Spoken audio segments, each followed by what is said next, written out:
Hey everybody, and welcome back. This is episode number 17 of the Future Solutions Fence and Outdoor Clip of the Day podcast. My name's Dave Gatto, and I'm your host. Hey guys, I want to talk about something today that I see it on the internet all the time. I see it on social media. People are always questioning me in my direct messages, calling me up saying, hey Dave, can I pick your brain about this? And here's the question. They say, hey, how do I hire a salesman? How do I structure their pay? Where do I find good salesmen? What's the do's and the don'ts? What am I looking for here? Right? So I want to cover this, guys. And when I'm covering this, I want to speak directly from my experience, from the experience of a fence manufacturing and a fence installation company, how this has worked out for me and what my experiences are and what's the numbers here. So the first thing I want to start off by saying, guys, I want to start off by saying that salesmen are some of the most highest paid people walking the planet today. And why do you think that is? I'm going to tell you why it is, all right? They provide immense value. So think about what's happening. They provide value, we exchange money. So it's a value to money exchange. The more value they provide, the more money we give them. So they must be providing a ton of value, correct? Right, absolutely. And I want to tell you this, guys. This is how important salesmen are. Without a sale, everybody could just go home. Nothing happens. The office could go home. The production floor could go home. Guys out there installing fence, there'll be no fence to install. All the B2B stuff, nobody will have to darken our doors again coming in there to buy fence, right? So sales are the driving force. They're the engine, right? So we pay our salesmen really, really well, okay? And we pay them really, really well, too, to retain them because people will come in and they will steal them. They will poach them. That's a real thing in the industry, guys. So beware of that. You get a really good salesman and you're not paying them properly, somebody will come and take them along with all the other information and added value that they got from your company, and the $10,000 to $20,000 you spend training them will leave as well. So pay them really, really well. So I'm going to talk about the different ways you could pay a salesman. So some people do it like this. Some people just do a straight salary. Hey, here's $50,000, $100,000, $150,000 per year. You get some perks in there, yada, yada, yada. It's just straight salary thing. They're making the same amount of money. They might get some bonuses if they hit some numbers and stuff like that. That's one way that companies pay them. Another company can pay them like this. They could say, hey, you're going to be straight commission. Now that adds a certain element into it. Okay, these guys got to perform or they're going to end up leaving, right? A lot of people do that. A lot of jobs are straight commission. Some people just have them hourly, you know? They're just like a regular hourly employee. They clock in, they clock out, they get paid 40 hours a week. If they're overtime, they get some overtime in there, whatever the case might be. Or you could do it a mix of two different things. You could do a mix of salary with a base salary, and you could do a commission. Okay.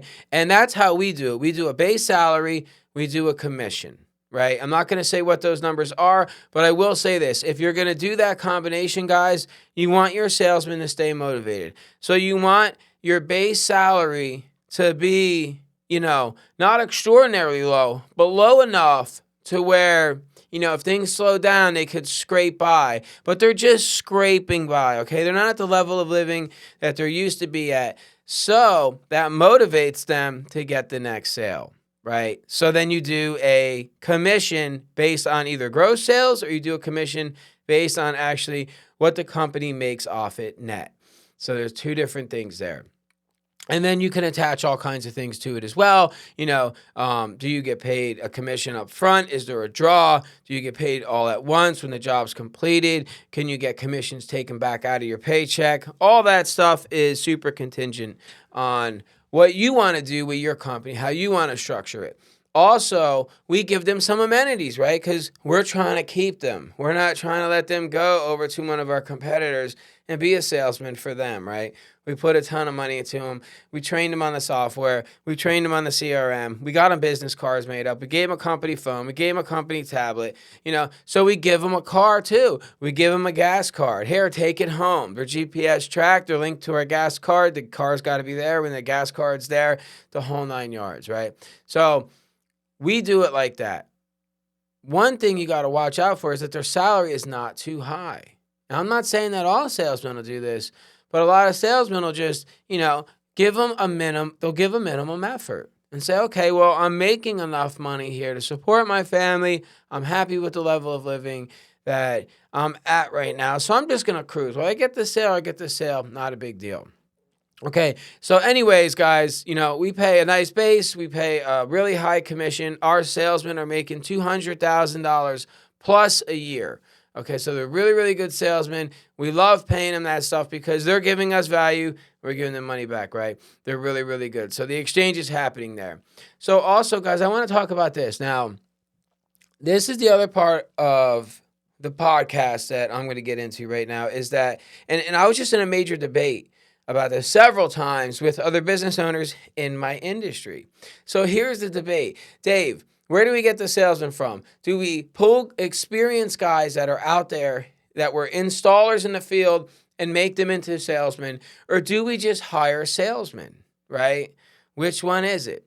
Right? So I said, well, and this is speaking from my experience, I'm going to hire salesmen, actual salesmen who are experienced salesmen that close deals, that have been doing it their whole entire lives. Oh, and from the other side, I get, hey, you can't do that because they're not going to know what's what kind of fences can go on grades, where to put gates, where not to put gates, what's a puppy picket fence. They're not going to speak the language, the whole 9 yards. So let me give you my take on this, guys. And I've done it both ways. The numbers are in. The numbers do not lie. Our sales are doubled right now, right? So let me tell you guys how it was when I hired,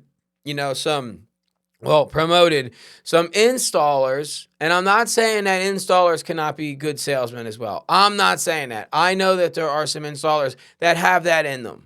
All right, they got that innate ability. They were born with that. That's in them. They're outgoing. They're confident. They can close sales out. So if you're an installer turned salesman, don't get mad at me for saying this stuff. I'm speaking from my experience, and I do know some installers out there that are really, really good salesmen.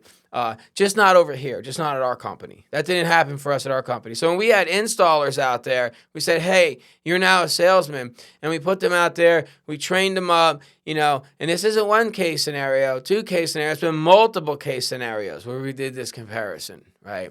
Closing rate for an installer out there, the actual closing of the sale was around 18 to 20%, right? Nothing to write home about. Will the company get by with that? Will we do a few million in sales of residential with one salesman? Maybe, right? Not good numbers if you ask me. Okay, now the actual salesman that I hired, their closing rate was 90%. Now, why is that, guys? Let's do the math here, right? You got an experienced salesman who has been out in the field for 30 plus years. They've done all kinds of different sales. They've been in front of people their whole entire life. They've been rejected, doors slammed on their face. They've, been in periods where they weren't sure if they were going to be able to provide for their family or their mortgage, and they had to really struggle and get inside themselves and reach deep and say, how am I going to do this? How do I change my spiel? How do I be more comfortable in front of a customer? All that stuff that they had to already go through. They got hard shells. These guys are confident. They're closers. They know what to do to bring the check home. Those are the guys that I want. And you might say, oh, well, this is what I got, Dave. And this is true. They're going to create all kinds of problems between the customers and the installation teams because they're going to be telling the customers that they could do things that are impossible or we just don't do or are super inconvenient. We'll put a fence on top of the roof, whatever the case might be. I know that's a little bit extreme, but there are fences that do go on roofs, by the way, like in hotels and balconies and stuff like that. But anyways, so that stuff is going to happen, right? There's going to be incidences where, a gate was said to go in a place where it really couldn't go, or there might have been some core drilling required that they were unaware of. Guys, super easy stuff to get around. But what's not super easy, okay, we could teach a salesman that, okay? That's not that hard. And just they make a mistake and we correct them and say, hey, listen, when there's a major grade like that, try to get the customer to move the gate. And if they won't move the gate, let them know what the gate's going to look like. Or try to get them to put it in a more ideal place, right? We could teach them things like that. And they might make the mistake again. We say, hey, remember we said that? Not a big deal.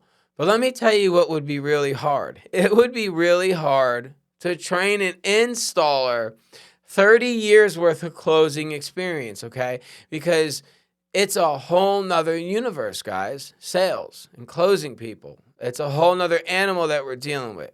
Okay. So as far as I'm concerned, as far as our numbers concerned, as far as what's happened for us in our company, an actual sales rep has exponentially grown our company, right? Exponentially, especially on the residential side, on the commercial side, and also in my B2B side. Those guys are all experienced salesmen. They are not fencing contractors. We taught them what to look out for, what's too much grade, where it needs core drilled. Guys, and so that's my take on it, right? So I just wanted to give you guys a little bit of tips and tricks on, different pay structures and what to look for in a salesman, guys. With all that being said, guys, I hope you enjoyed the show. If you got some value out of this show, guys, the only thing that I ask is that you share this show, like it, and please subscribe to it. Have a great day.